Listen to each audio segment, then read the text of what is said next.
Marchons avec Saint Joseph, l'amour de Joseph pour Marie.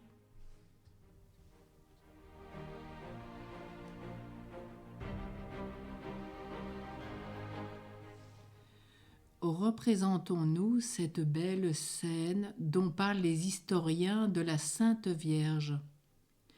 Une verge desséchée a refleuri entre les mains de Saint Joseph, et le grand prêtre, mettant sa main dans la main de Marie, les unit au nom de Dieu qui vient de manifester sa volonté par un si grand miracle. Considérons l'amour que Joseph eut pour sa sainte épouse. Cet amour était basé sur tous les motifs naturels que nous connaissons. Nous qui avons si souvent médité sur les excellences de la très sainte Vierge, et qu'il nous suffira d'énumérer pour avoir une faible idée de l'amour qu'il devait faire naître dans le cœur du chaste époux de Marie.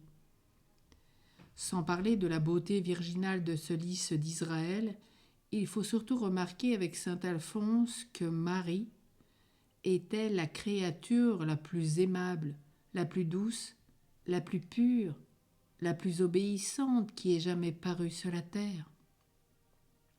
C'est Marie qui, parmi tous les hommes, parmi tous les anges même, a le plus aimé Dieu. Et nous savons combien Joseph appréciait la vertu.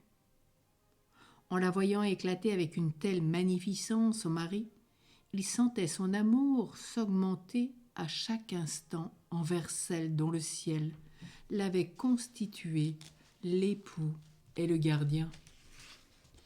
De plus, Joseph se voyait aimé de Marie avec une délicatesse de sentiment qui le touchait jusqu'au fond de l'âme.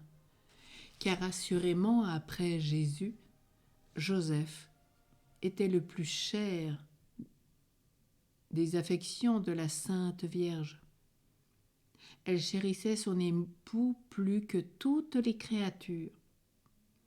D'ailleurs, le saint patriarche considérait son épouse immaculée comme la bien-aimée de Dieu, choisie de toute éternité par le Tout-Puissant pour être la mère de son Fils unique. Figurons-nous, d'après tous ces motifs, quelle devait être l'affection du cœur juste et reconnaissant de Joseph pour une épouse aussi digne de son amour.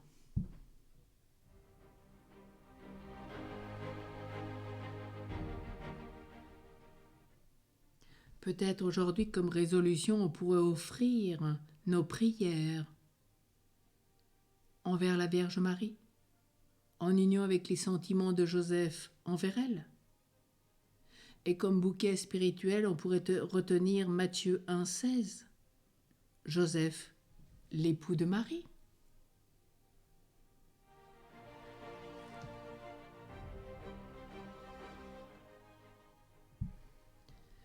L'exemple de ce jour est de l'abbé dédié à l'usage du clergé en l'honneur de Saint Joseph.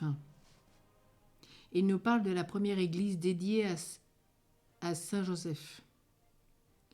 Le vénérable Pierre Coton, célèbre orateur et ferveux religieux, eut dès le jour de son ordination une grande dévotion pour Saint Joseph. Il ne laissa jamais passer le plus court entretien sans parler de lui, ni la moindre occasion sans chercher à répandre son culte. C'est lui qui a eu l'honneur de faire ériger, près de la place Bellecour, à Lyon, la première église que la France ait consacrée au chaste époux de Marie. On y voyait de nombreux et riches ex-voto qui rappelaient les grâces signalées et les miracles obtenus par l'intercession de ce grand saint. Il eut le bonheur de mourir le jour de sa fête. Dans sa dernière maladie, Marie lui apparut et lui dit qu'elle venait l'aider à bien mourir, en reconnaissance de sa sincère dévotion pour son chaste époux.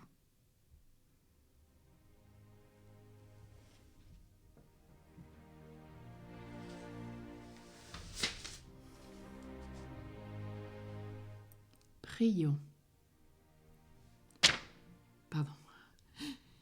Glorieux Saint Joseph, époux de la Vierge Marie, accorde-nous ta protection paternelle.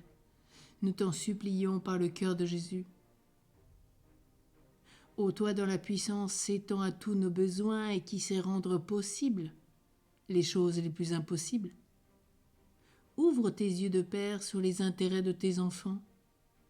Dans l'embarras et la peine qui nous pressent, nous recourons à toi en toute confiance.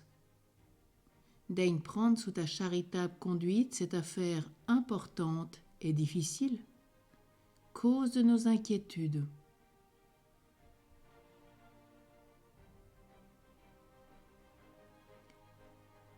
Et fais que son heureuse issue tourne à la gloire de Dieu et au bien de ses dévoués serviteurs. Amen. Saint Joseph, l'époux de Marie, prie pour nous. Saint Joseph, au cœur virginal, prie pour nous. Saint Joseph, chef de la Sainte Famille, prie pour nous. Amen.